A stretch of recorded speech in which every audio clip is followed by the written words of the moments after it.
আসসালামু আলাইকুম রহমতুল্লাহ।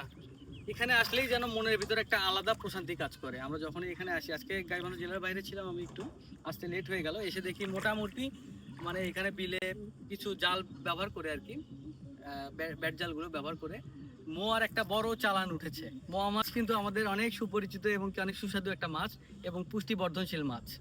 তো এই মাছটা অনেকে হয় কি যে আমরা বাসায় যখন নিয়ে যাই, বাসায় নিয়ে যাওয়ার পরে দেখা যায় যে আমাদের মা বা খালারা আছে বা অর্ধাঙ্গিনী আমাদের যারা আছে, তো এটা তাদের জন্য একটা খুবই হ্যাসেলপূর্ণ একটা কাজ হয়ে যায়।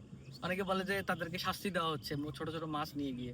তা আমরা সাফওয়ান ন্যাচারাল ফার্মিং কিন্তু এই ন্যাচারাল বিলের এই ন্যাচারাল মাছগুলো একবারে ফুল প্রসেসিং করে ছোট ছোট মাছ যারা চাইলেও খেতে পারে না, অনেক ইচ্ছা আছে, অনেক আগ্রহ আছে, এগুলো কিন্তু চোখের জ্যোতিও বৃদ্ধি করে।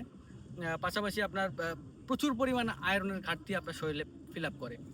তো যারা চাচ্ছেন এরকম ঘরে বসে একদম ফ্রেশ, একদম রেডি টু কুক ভাবে ছোট ছোট মাছ খেতে, তারা কিন্তু আমাদের সাফওয়ান ন্যাচারাল ফার্মিংকে অর্ডার করতে পারে।